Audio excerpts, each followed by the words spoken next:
usually you turn them on green.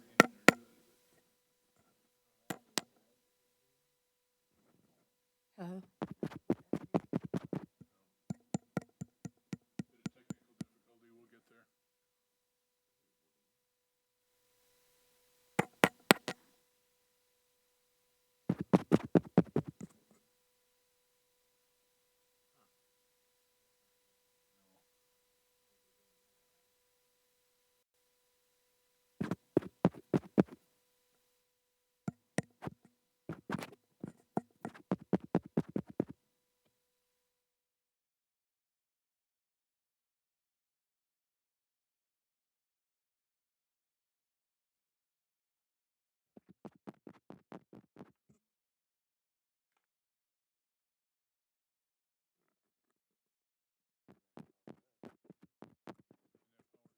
Nothing?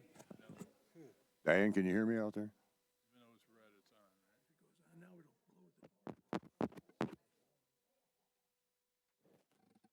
blow the. You're not getting anything from here either. Turn that power, that red power off, everything will go up, you lose your.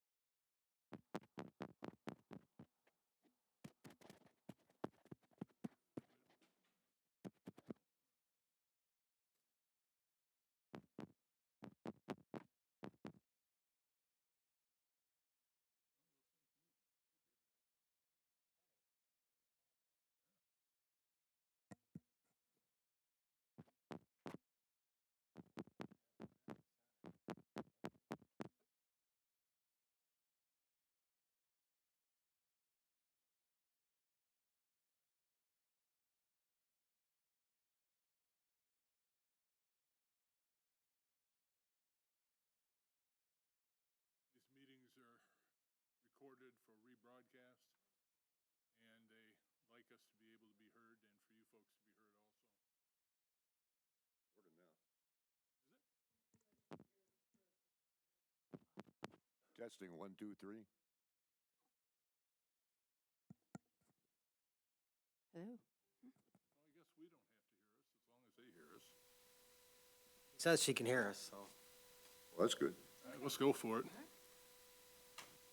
So I have 7:04. It is 7:04 p.m. and we are going to open at this time the regularly scheduled September 22nd, 2025 meeting that was scheduled to go off at 7 p.m. Please call the roll. Dan Durham. Here. Don Walker. Here. Mike Flood. Here. Alec Torian. Here. Diane Daniskis here. Quorum is present. Thank you. Next, we have the minutes from our last meeting. That was on the 25th of August. Any board members have any concerns, any discussion? Mr. Chairman, I move to approve the minutes. Support. Thank you. I have a motion on the floor with support. All in favor? Aye. Aye. Opposed? Hearing none, we're ready to go. Before we call the first case, some of you may have been here before for things, I don't know. There's going to be differing opinions, I believe, on a case or two here. Please make sure that if you're the petitioner, you speak to the board when you come up. When the folks that came to speak to this get your turn, make sure, please, that you also speak to the board, because that makes it easier. We have at times had people forget that and start arguing with one another back and forth this way, and it just wastes time and accomplishes nothing. So we will get there. Everything will be fine. First case, AB 2025-27, Gaspare Vitali, vacant parcel south of 875 Dollar Bay on Leaditch.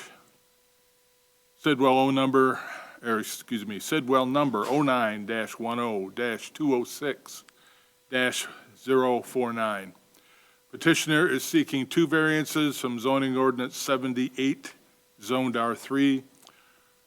Article 27, section 27.17B.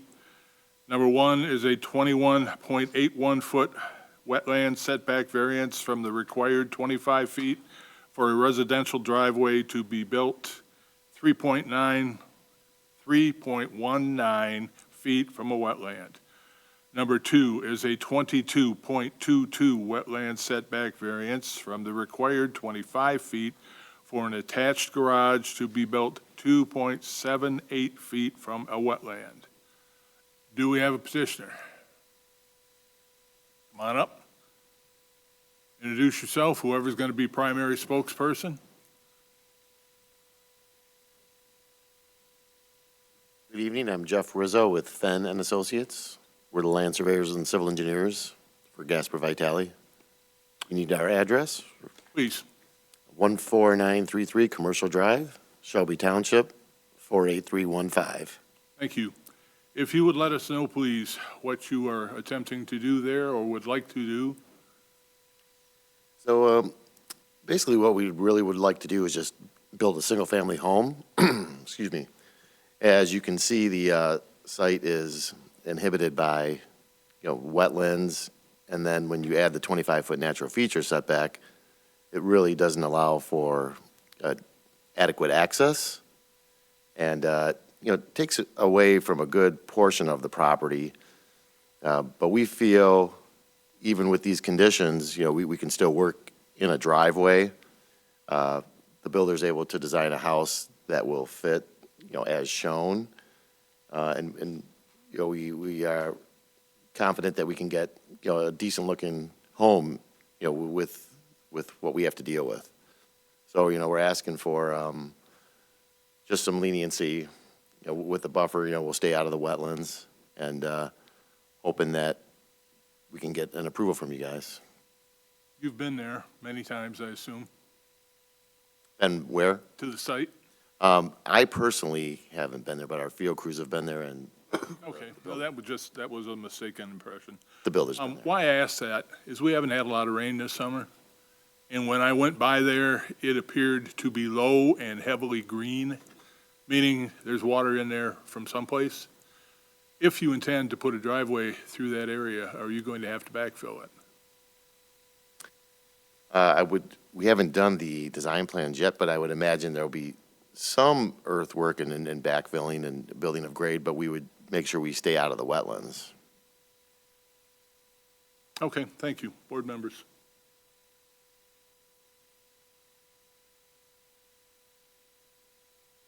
Have you done any sort of study of any kind to how the driveway may impact future rainfall or water in that area if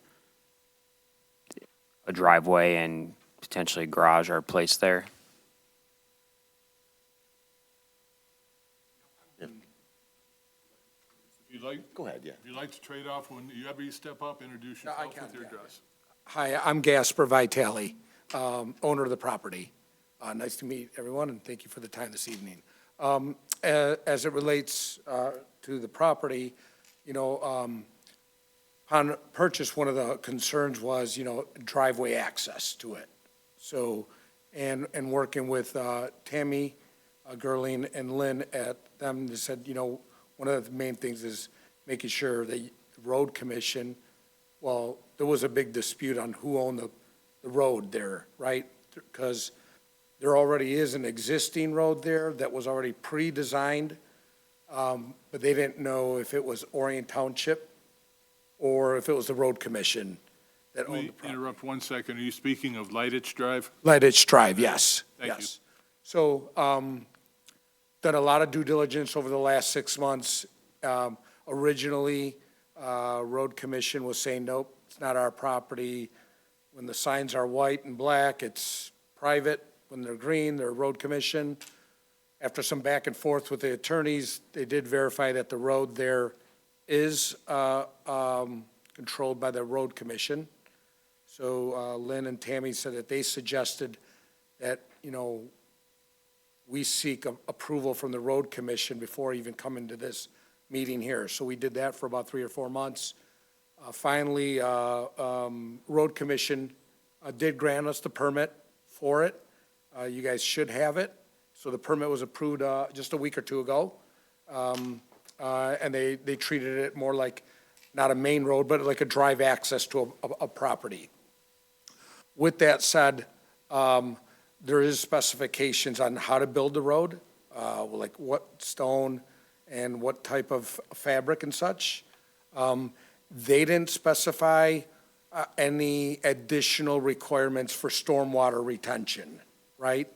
I am familiar with the property. Over the last 2 years, I've probably been there a dozen times or so, so I've visited in all elements. I was there a half hour before this meeting.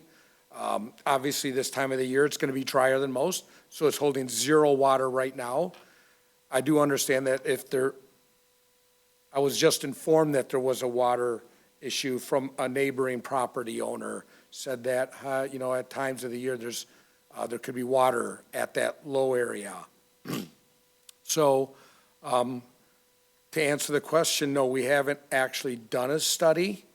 I believe that when applying for a building permit to build a new home, if there was something that we could do within the land, within that lot, that, I've seen people do like, retention areas within it, like they kind of put like a basin with stone where is able to hold water in certain areas. Most of this lot here itself is almost always dry. Have you seen the wetland delineation? So we had Barn Associates, which is a highly renowned wetland consultant, and they're very familiar with Eagle and all their requirements. The property that we're looking at is probably 95% dry. It's the adjacent property that has a low area that we're not looking to do anything with, that has the area where it holds the water would be held during, a rainfall. So our property that we're looking at, again, it's probably only has less than 2 or 3% of the wetlands. It's all the neighboring property. Yeah, if during an engineer review of the building permit, they said they had an idea of some kind of retention within that lot, I would be open to that. But there hasn't been a study to say how much waterfall, what time of the year, or anything like that.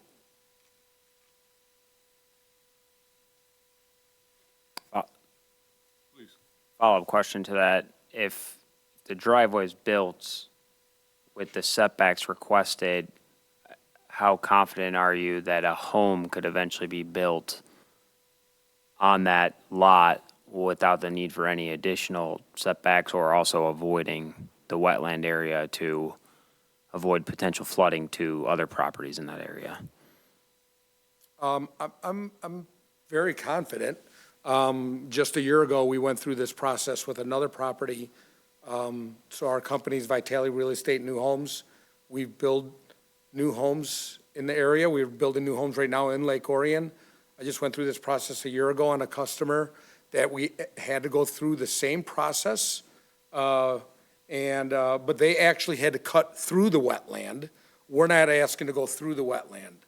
We're just looking at the buffer zone. So this property that we had in the Pinery off of Newman Road, we actually had to get an Eagle permit in order to cut through the wetlands to get to the property in the back. And, from looking at the construction, when you build a new home, you work with the building department and the engineering department, right? So they're gonna also look at how, when the home is designed on there, where to put the swales and what's gonna be the most effective way to do the stormwater and where to move the water to on the property. So that's both Fenner and Associates working with the township engineers to get to the best result. Thank you. Mr. Goodlow, Yes. you are familiar with this to some degree, I imagine? Yes. Thoughts, opinion? I do think, I was looking at that last screen, and you can kind of see that this is the contours, right? Seems pretty sloping all this way, but it doesn't seem like water would pool in this area because there's no real pools. It's kind of over where the applicant said, right in this area is where the water would pool. We always look, when we do our reviews of our, civil drawings that they submit at their elevations to make sure that we see where the water's going, how it's being handled on the property. If we have a red flag, we will send it to our engineers and get a opinion from them. But until we see how they put it and what their elevations of their basement, brick ledge, everything are, we can make that determination at that time. In your opinion, because none of us can know, if this goes through as designed, do you anticipate any problem putting water that belongs there onto an adjacent property? Typically, you're not allowed to just dump water from one property to another. Repair and rights is highest elevation to lowest elevation at non-erosive velocities. So as long as it's contained, mainly, like you don't want a downspout or a sub pump running onto a neighbor's adjacent property. You have two pieces here, is that correct? Yeah, they're two separate pieces, but Yeah. yes. So, obviously, most of the water runs that way, down towards that end. It's definitely a lower elevation. It's 986 around this area, and this property's 996, 994. Yeah, I mean, there's 8 or 10 feet of fall Yeah, there. you could see that. So, that'll have to be managed. We just want to make sure it's non-erosive velocities is our biggest key, because that causes damage to other properties. Thank you.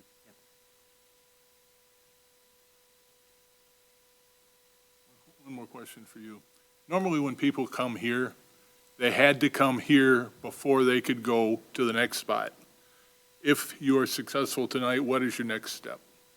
The next step would be getting with our architect to finalize plan design, right?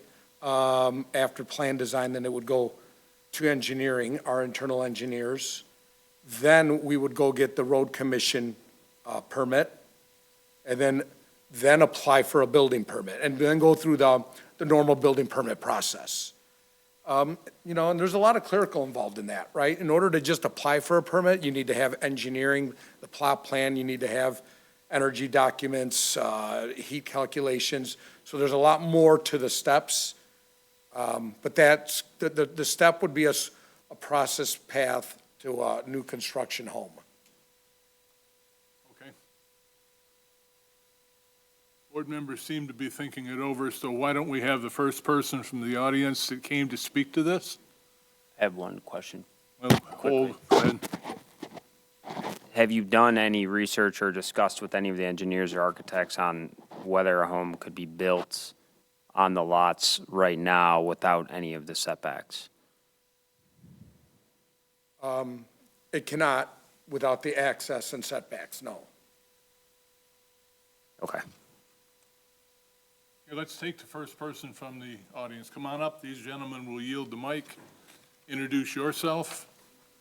And you have roughly 3 minutes to tell us what's on your mind. Okay, thank you, Board. My name's Joseph Trasinski. I own the lots and the house next to the lots in question. And what I'd like to propose right out of the gate is that this variance be tabled because more information is needed. But to justify that, my point would be if you could, whoever's controlling this computer screen could pull back that plan view for another couple 100 feet. This one? No, the actual Google Earth one. This one? Yeah, can you bring that back out even more so you can show more of the, there you go, there you go.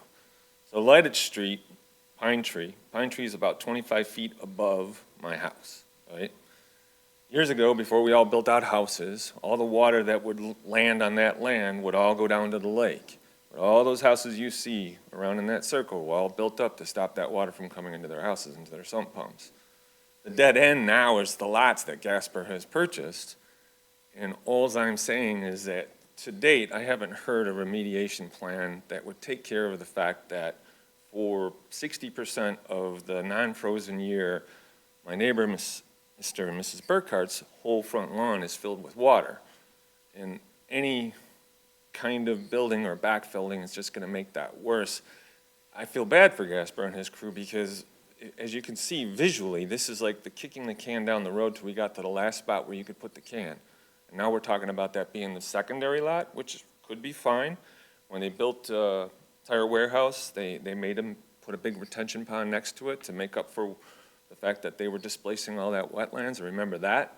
When they build subdivisions, they make them put in big retention ponds with a way for the water to go somewhere other than the people's houses. And I haven't heard or seen that yet today. So I'm just asking, looking for the no, that we get a stay until we get more information. And I can spend a little bit more time, and my neighbors spend a little more time delving into this issue, because we haven't been on it for 2 years. We've only been on it for the past couple of weeks, so. So this retention pond is what you believe needs to be explored further? Absolutely. That and whatever the rules are for the MEW and the, you know, all the lettering agencies in the state of Michigan that get involved in this kind of stuff. You know, I have a financial gain if he improves that property, right? My property improves as well. So I don't have a stake in him not being able to build a house there, but I do have a stake on whether or not all that water ending up being on somebody else's property. That's my main point. Thank you. You're welcome. Thank you. Come on up.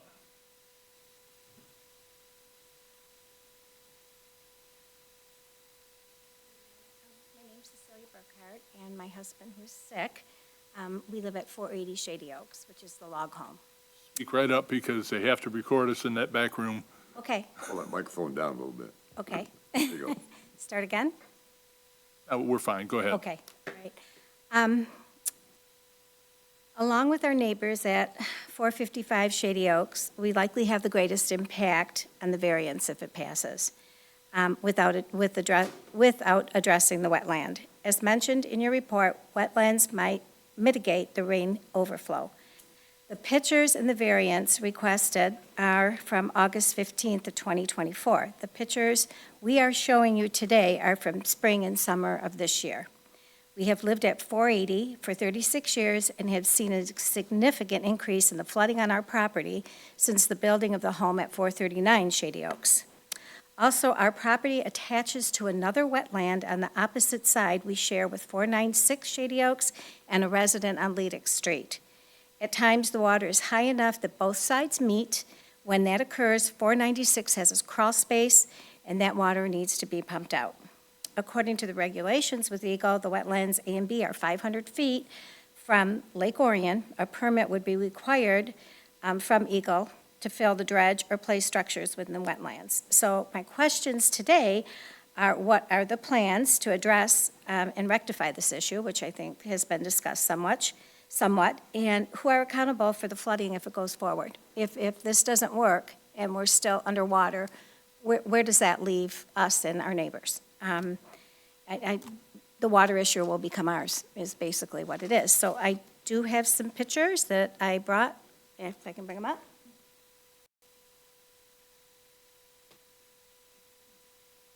Thank you.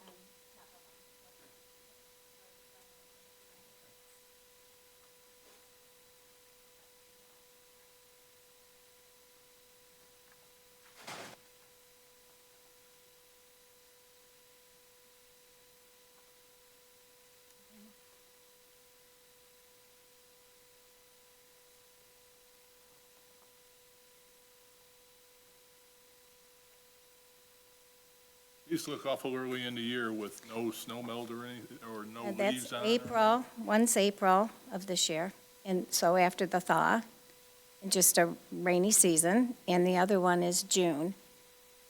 So even if we had more significant rain last night, or when we get it in the next couple of days, it's going to start looking like that again. Okay, did you have anything additional for the board? No, I don't, but thank you. Thank you. Okay. Okay, let's have the gentleman, the petition, I'll get you, you'll get a turn. Petitioners, come back up, please. Reintroduce yourselves briefly, please. Jeff Rizzo, Fenn Associates. Gasper Vitale. Okay, you heard some statements from the folks. You have some answers that we don't have, right? So, go ahead with it, whatever, Actually, Jessica, I'd like to bring up one of the associates. Jessica, she has some information in regards to one of the concerns. in regards to flooding. So first of all, you know, if they have a flooding issue now, obviously that's been ongoing for, you know, for a while. I would tell you that, you know, our goal would be, is to, you know, alleviate or try to improve on the situation. So they currently have a problem. It's not that what we're asking for is gonna create a problem. So what we're looking to do is, one, we're not asking to do anything in the wetlands area. Our variance request is just the buffer area, not the wetlands area. So that's why, no Eagle permit is required, because we're only talking about this 25-foot buffer zone. As it relates to the, you know, the flooding situation, where we're building the home in elevation-wise with the individuals that we're talking, our home would be, is at a much higher level. So and they're at a lower level, so that's why they're having water issues on their property, because they're at a lower level.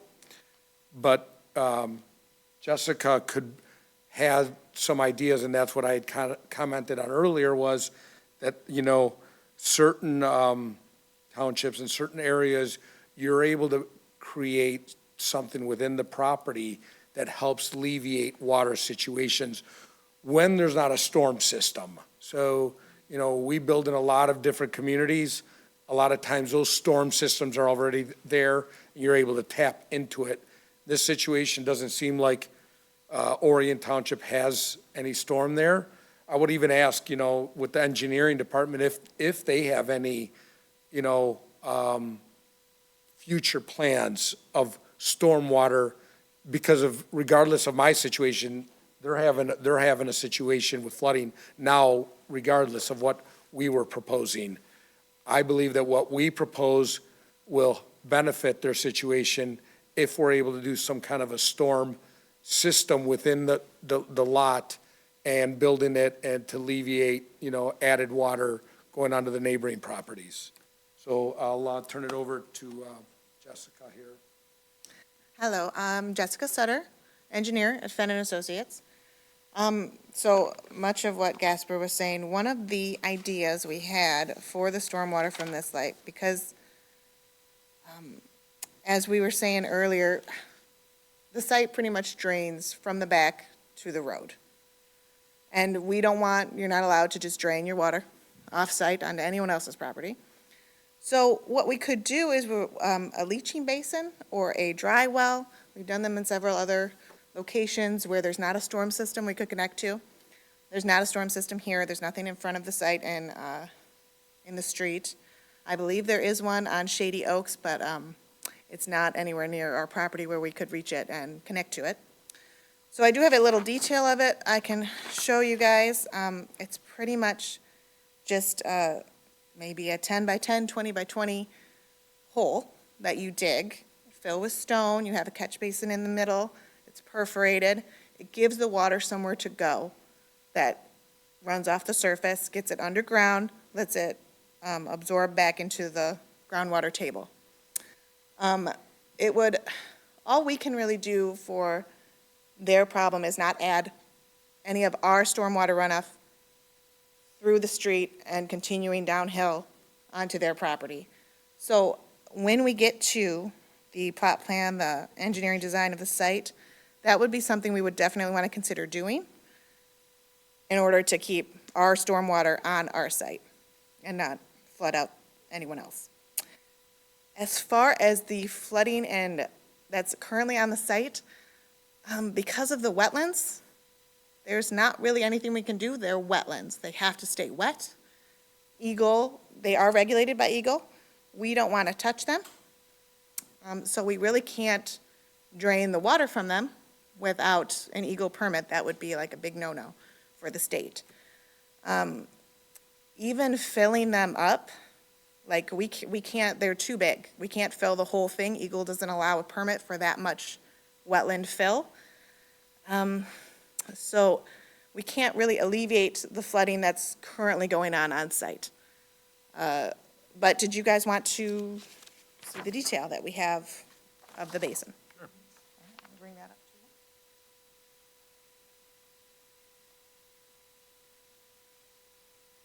Thank you.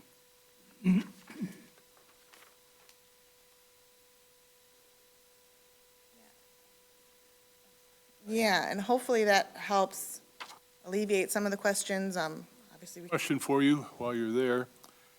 You bring up a leaching basin, I am familiar with them, I've seen them in other places. Now, the biggest question I have is if you have this in your plans, in your thoughts, it's not been put to paper yet because you haven't done any of the drawings that require it, is that what I'm hearing? right.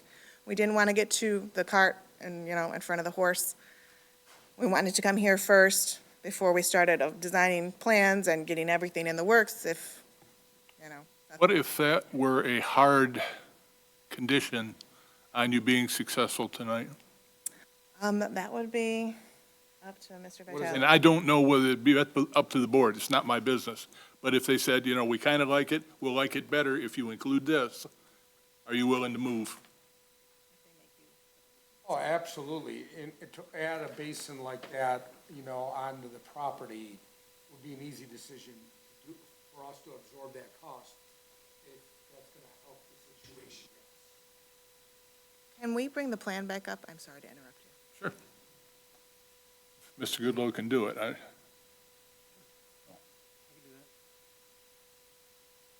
that plan again? Yeah. I just wanted to point out.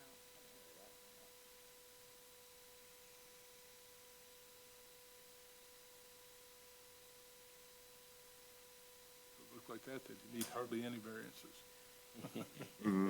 So, like I was saying, the site drains from the rear to the front, so the ideal place for the leaching basin would be near the road. However, there is that pocket of wetlands in the road and a buffer from that. So we couldn't place it where those 3 trees are. We wouldn't be able to place it closer in that area without going in that buffer. So that's something that would need to be worked out as well during engineering as to where we could place it on here, since pretty much the whole entire front of the site is in that buffer. Yeah, and I'll add to that. So working with the township engineers and our engineers, they would determine what's going to be the best location on the property for it, right? They say the back left, the front left, the front right, let them work that out and make the decision that's going to be the best. So trying to pinpoint the location today, I would say that one, if you said Gasper, would you put in this basin with this approval? If it helps the situation, the answer is an easy yes. Where exactly, I think the best is for the experts, which is township and our engineers. I would have no idea myself. It's just if you would be willing to make the effort and take the step. That's pretty much what we would need to know. Thank you. Board members, and Mr. Chair, Mr. Walker. I think we're sort of getting off, we're down the road, 4 or 5 years down the road of building. We're here today for 2 variances from the ordinance. 85% variances as I do the math. So this building is going to go right next to all of the impinged wetlands. The purpose of the wetlands is to keep them wet, keep it away from everybody else. I can't see how this doesn't aggravate that situation just from this point forward. What do you feel about the leaching basin? Yeah, I don't know. I'm not an engineer, I'm not an architect, as I say proudly often from this board. Let me interrupt you just a minute. Mr. Goodloe, what Yes. do you feel about the leaching basin? If they can provide, obviously, they'll have to do engineered calculations, provide the sheet flow that's coming onto that property and how to calculate what they need and where it's going. So, it has no problem, as long as the math works out for us. Typically, the engineers give us the submittal, they say this is what we propose. We'd review it and move forward with that. Mr. Chairman, I want to follow up on what Mr. Walker was saying there too, about these 2 variances there is a reason for the 25-foot setback from a wetlands, why our ordinance says that, is to protect that. wetlands. And we requested to encroach on, not the wetlands, but on the approach to the wetlands. And that's where I'm getting a little, trying to make my mind up, whether that would be valid, if this is Is it anybody's opinion, up and down the line here, that the driveways that they're asking for, where they're asking for them, would force water in a direction that it's not going now, or cause more to be generated? well, the one is for the driveway, and the other is for a setback for the garage. We are talking about a building and a driveway, separate. And this is what I'm trying to go over in my mind. Is that encroachment, that much of encroachment, staying outside the wetlands, but actually being almost right up on, beside them, is that gonna cause any further, problem with the water runoff?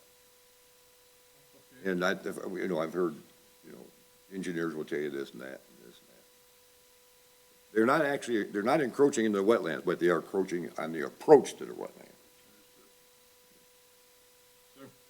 I did want to add, so, being that I'm very familiar with the property and walked it several times in several areas of several seasons, if you're looking at, where the water always goes, right, it's always usually the lowest spot, naturally. And that lowest spot, if you take your mouse and you bring it over to lot 166, right? It's literally at the 10, you see the 10-foot setback from 166 and 167? Where it says wetland area B, even further south, right around where your mouse is, right in there, it's really close to 166. So although the area that, we're talking about is 3 feet from the wetlands, there's no water up in that area over there. The water is all at this 167 to 166 location and down further. So, I know we are asking for the variance to be closer to the buffer, to the wetlands, but in that area there, because the property slopes, like Mr. Goodall was saying, about 10 feet higher, the water is far away, way down in that dark, dark spot, down low there, yes. Can I see those photographs?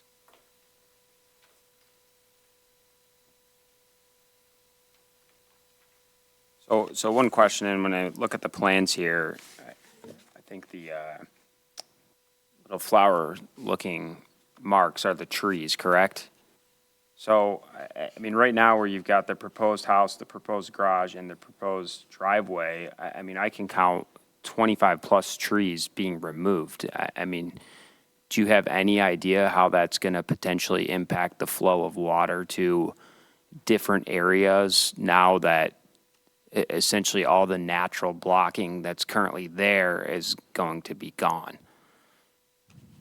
Yeah, so again, I think, no, to tell you how much tree removal is going to impinge or change the water flow in that area, the answer is no. Going back to doing the actual math calculation, when you build a home and put this surface of a home and this driveway, that's where the engineers come in and say, all right, how do we control that water within this property, right? And that's where it comes down to whatever these leach basins, and I'm not super familiar with it, or creating swales within the water to go specifically into these holding areas. But no, there would be some tree removal, definitely.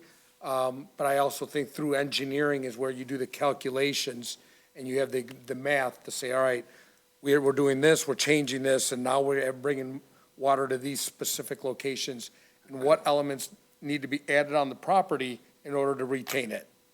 And that's the retention that someone was mentioning earlier about doing some on-site retention. I have a question. Have you read our tree ordinance?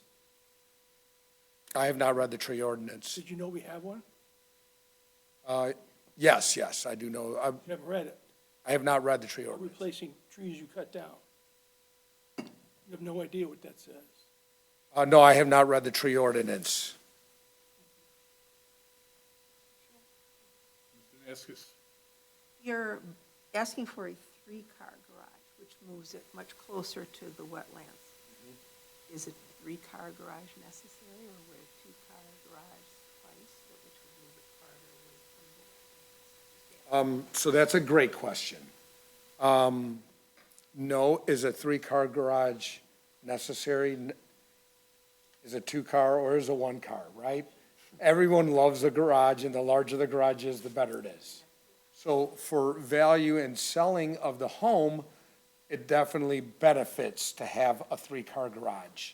Is it a must-have? No, it isn't. So if we look at that engineered design one more time, I could kind of give you, I have a rendering, and I could show you, this is just, this is right off of our website, and I could show you,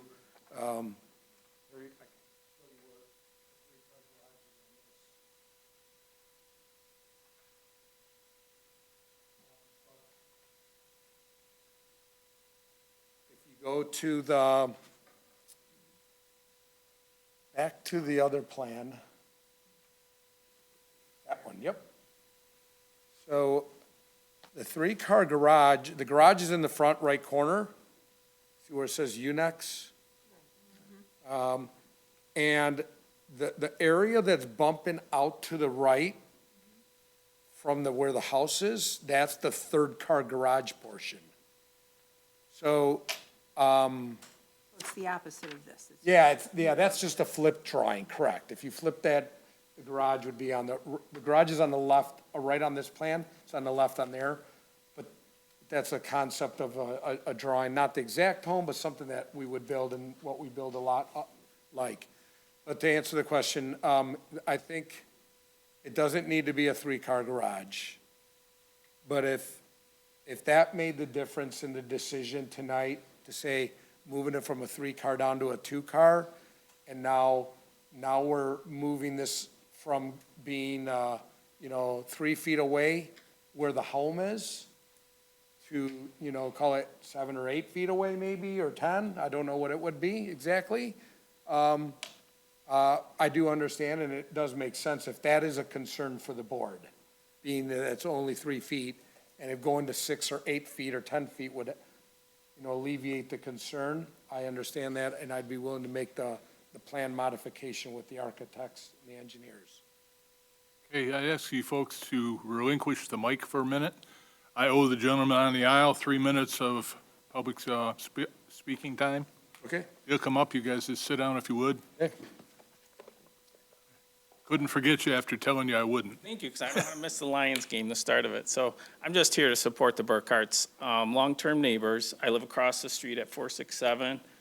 I grew up on the road, so I've been there for, going on 58 years. That area is basically, as Joe described it, Joe Trzynski, the water flows down Leidick, and then basically it pools in that area.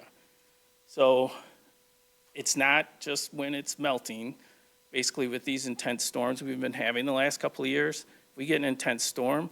Shady Oaks is flooded down there by the corner, so that's flooded. And that whole area out in front of the Burkharts is also flooded.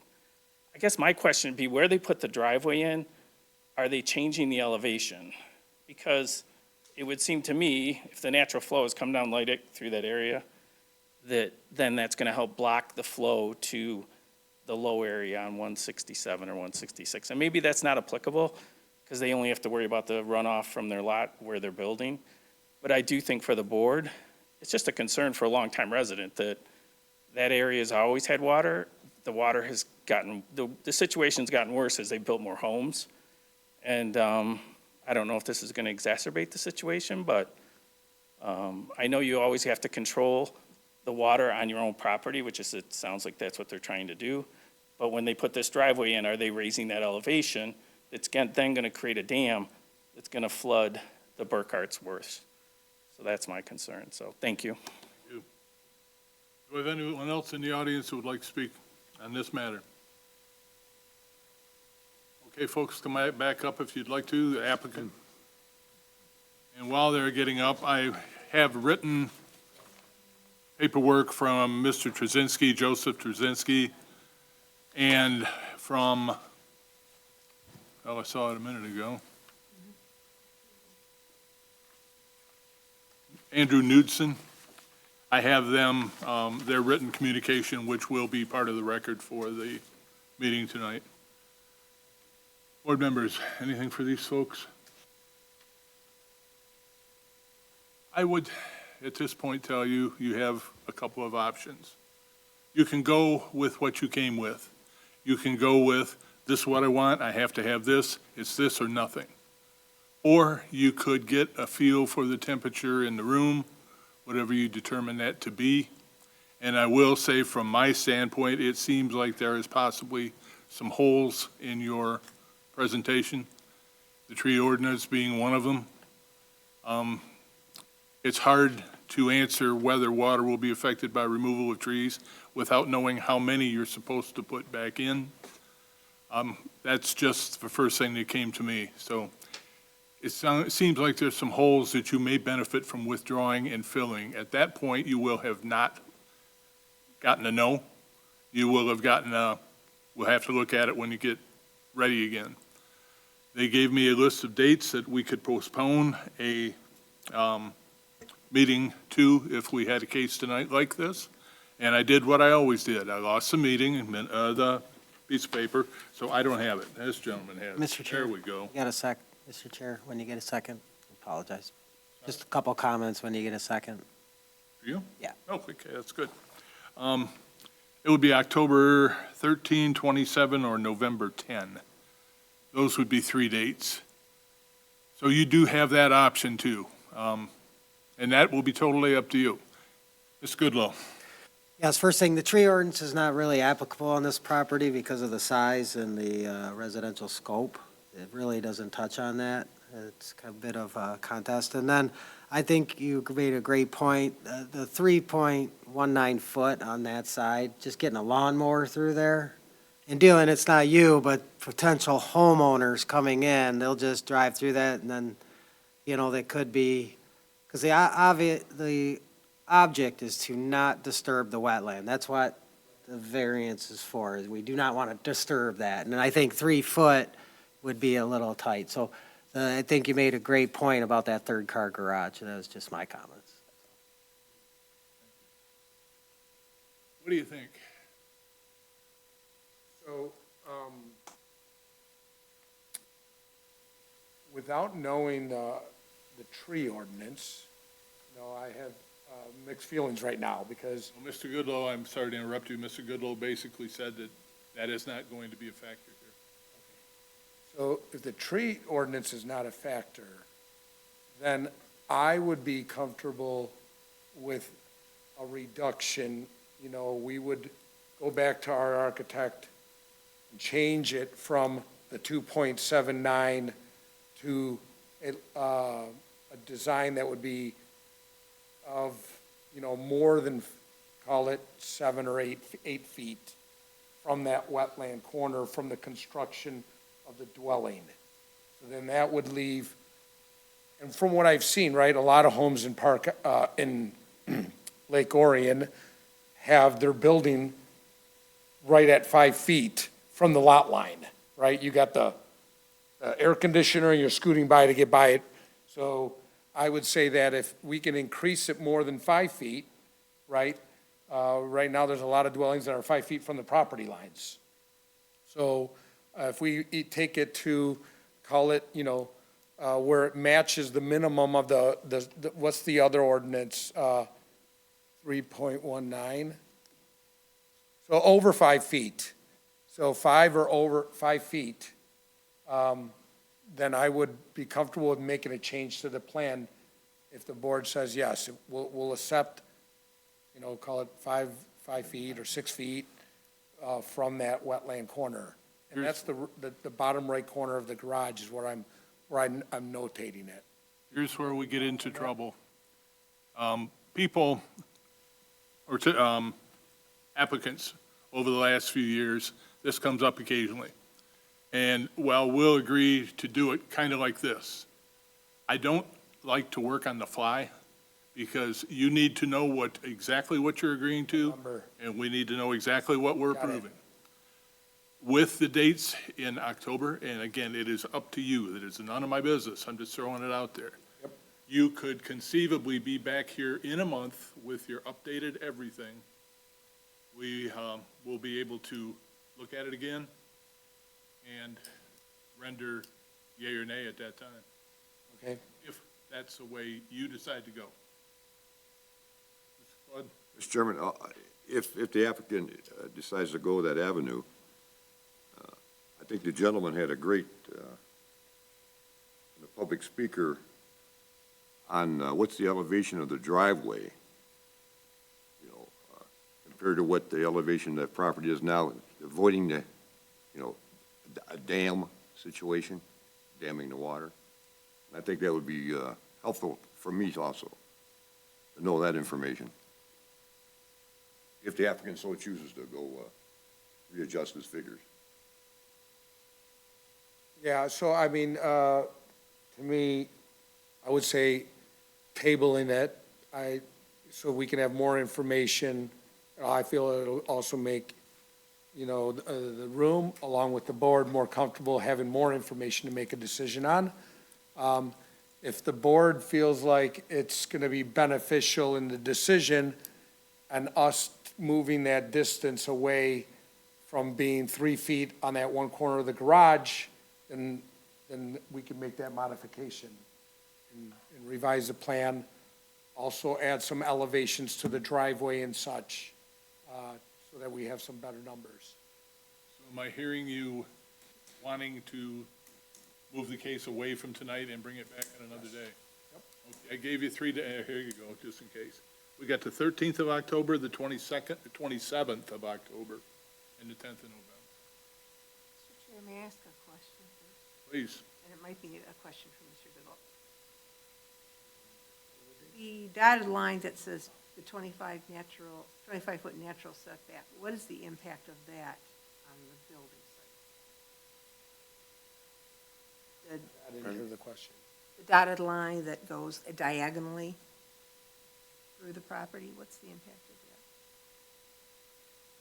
You know, I'm not sure what the purpose. I'm not 100% sure, I was just looking it up. So I'm my, not this is just 100% sure a on that. question I have. And I'm not an architect, I'm not a, but if I look at your plan, if you flipped your house and put that on more to the right and the garage to the left, which would move it all away from that wetland, just like as the picture you showed us, would that have an impact? And I'm just throwing out what I see. I think, again, the main reason for the meeting was the variance request for the, Right, for the 25-foot buffer rule. right, right. I do feel that the plan modification can be adjusted, you know, in order to, maybe even have a 3-car garage and increase the size from that 3.9. I do think it's possible, right? I'm just looking, yeah, at that, if you flipped it, you might, I don't know. Going into this, not knowing, and not, this is, you know, first variance of this request in Orion Township, you know, I'm also here to learn through this process and make a better decision for everyone here in the room. So, I think if you go back and look at, you know, there is space within the setback, that the plan can be changed. I think we can do that, and also increase the space from the actual wetland to the garage, which would be beneficial, I think, you know, Mr. Grillo saying you're only 3 feet, a lawnmower is gonna be right infringing on that corner of the wetland. Even though the permit, our request is, so we're not on it, because technically we're not, we all could say that 3 feet is not that much space when you're away from, you know, the wetland area. So we'll go ahead and move it back. I was just looking at the dates. What were the dates again we were talking about? October 13 or 27 or November 10.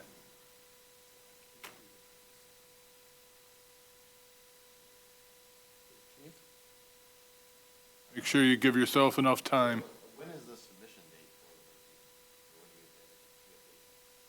date You won't have to submit, resubmit. You can set that date tonight, because it's a date known, an unknown date, you don't have to resubmit. And if he's, Yeah, the 13th would be great then. and if he's reducing down, not increasing, that makes a difference. Yes, and you don't have to re-advertise if you're going Right. to come in with a lesser variance. Yeah, the variance will be lesser, correct. So you're asking to postpone your case until October 13. Board members, feelings?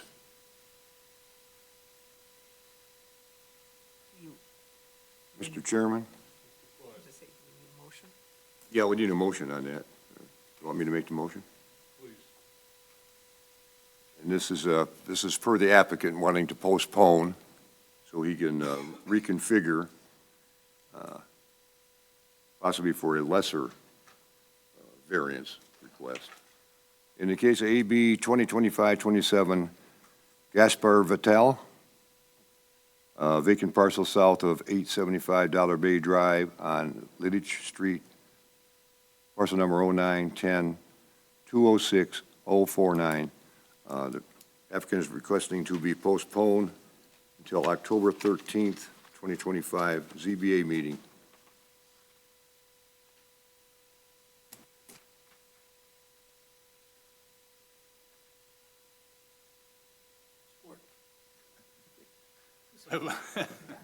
We have a motion on the floor. The pictures were We have a motion on the floor by Mr. Flood, supported by Mr. Walker.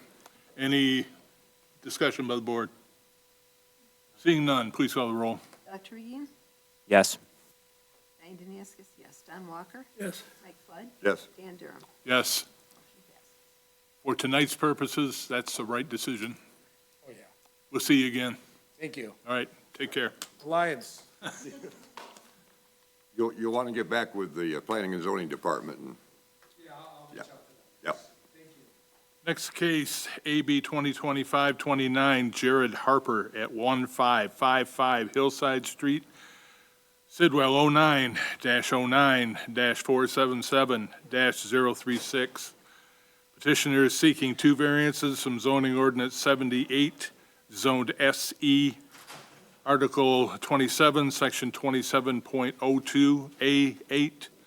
Number one is a 240-square-foot variance above the approved 1,872-square-foot maximum floor area of all accessory structures to build a 240-square-foot gazebo carport. Number two is a 240-square-foot variance above the approved 1,200 square feet maximum floor area of all detached accessory buildings to build a 240 square foot gazebo carport. Applicant, come up, introduce yourself, and let us know what you'd like to do.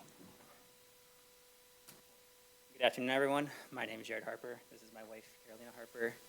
Yeah, so we would like to build a gazebo carport that is next to the garage that we have. We live with my grandmother, Connie Harper, who had the original variance for a barn, or that was used for storage of their equipment, and that's why the variance for this, to have a spot for her to park, is needed. Right now, she's parking in the driveway, and my grandmother has issues backing out sometimes, trying to get around her car.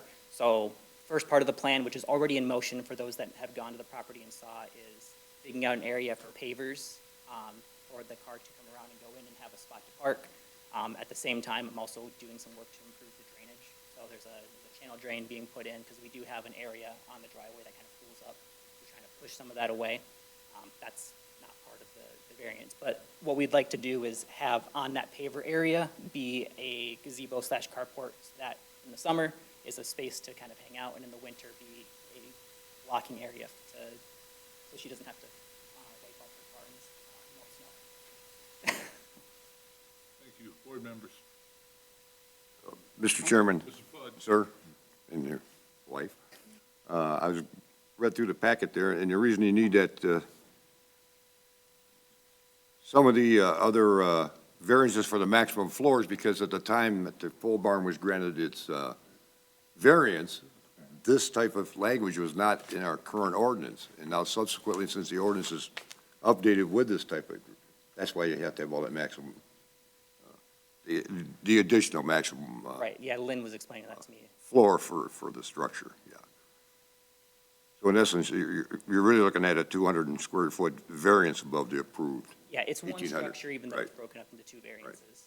And you said your grandmother, is your grandmother, you said? Yeah, my grandmother, it is her house, we live with her, we kind of. She needs that carport to protect her vehicle and, So the carport's to protect her vehicle. My grandma has the garage that she can park in, Okay. but when she tries to back out, she has trouble sometimes. So this will just make her life easier if my wife can, or me, can park underneath that carport instead. that'd help you with the elements in the wintertime and everything, Yes. the snow and, yeah. I understand that, yeah. Yeah. Thank you. Is there adequate space in the current garage? The two-car garage, and there's three of us there. So Okay. we can span my car, her car. And then the barn is not in a spot where in the winter, we don't access the barn with vehicles in the winter. That kind of just, it's not drivable there.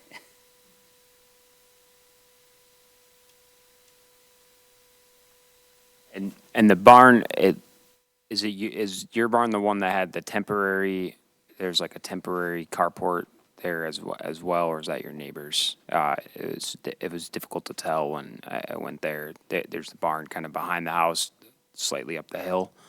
And then, yeah, there's a temporary structure there that's holding a trailer right now. Yeah. That is your okay. And I guess for any reason, would you be unable to park under that structure?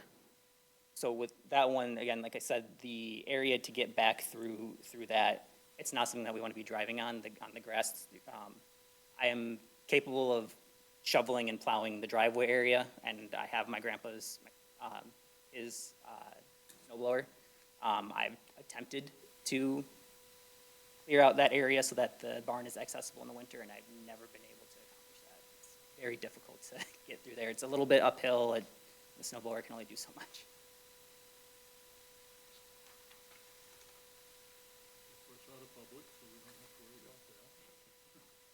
This will be detached, it won't be attached. Yeah, don't want to Freestanding. attach it, exactly. Yeah, just want to do footings in the ground to make sure it's secured properly, want to make sure that's all good. Nothing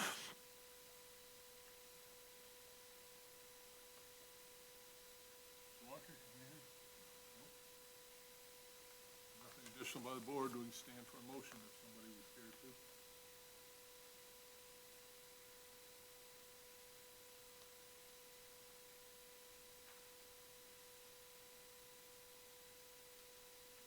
They've gone through their paperwork.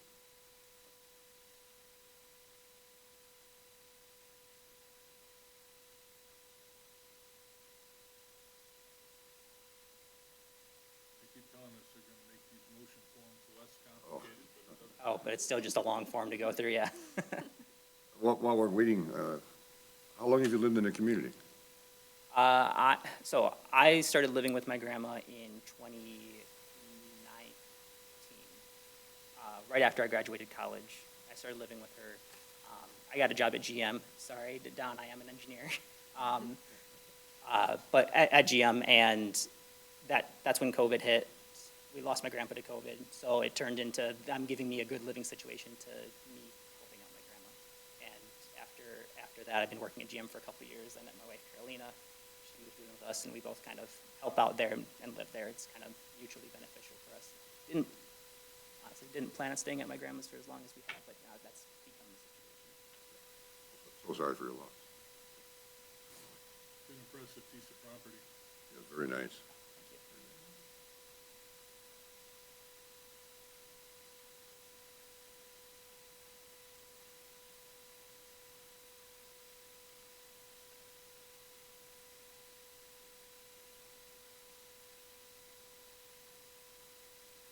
Hold it against you if you're an engineer. I just heard that earlier, is that you're proud to not be an engineer, so. I wasn't gonna tell you that, but that's what I was at General Motors too, so I'm, Oh, you were to GM too? Okay. What did you do? What did you do at GM? I was a stationary engineer. I operated the powerhouses, Oh, cool. 6 of them. Oh, nice, wow. I'm a materials engineer, so working Yeah. with material approvals for the, choosing what adhesives for me specifically. I do the adhesives on the vehicles. And my brother was in environmental, Cool. I'm, all the paint shops. okay, yeah, work with them a lot because the adhesives have their problems that we got to deal with. You got anything to do with the Orion plant over here? Yeah, I have a couple adhesives that I've helped get approved to Orion, and that they build some of the electric vehicles there.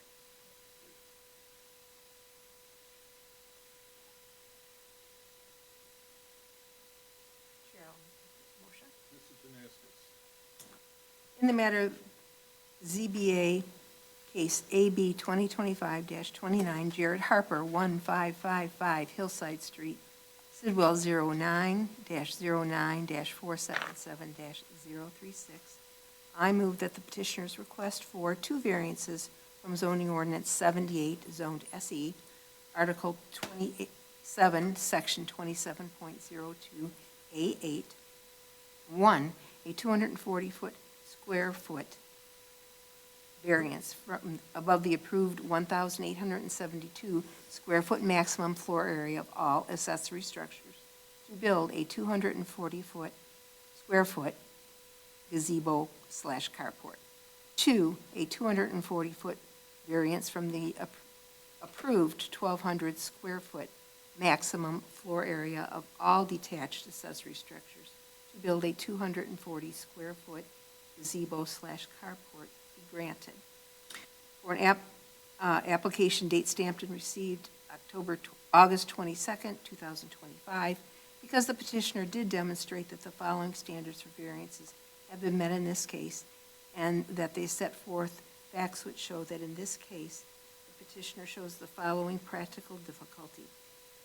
This property is hilly. There are other structures on it, but it would be difficult to, current structures cannot accommodate the additional parking that's needed for the safety of the grandparent who owns the property. The following are exceptional or extraordinary circumstances or conditions applicable to the property that do not generally apply to others in the area. Once again, these current structures were built before the current restrictions were in place. This structure is necessary for the safety of the owner of the property,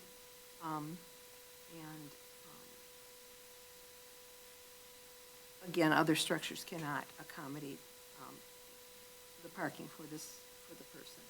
The safety of the grandparent, especially in the winter, is crucial. The granting of the variance will not be materially detrimental to the welfare or materially injurious to the property or to improvements in the zone or district in which the property is located. The variance was not self-created. And that concludes my motion. Support.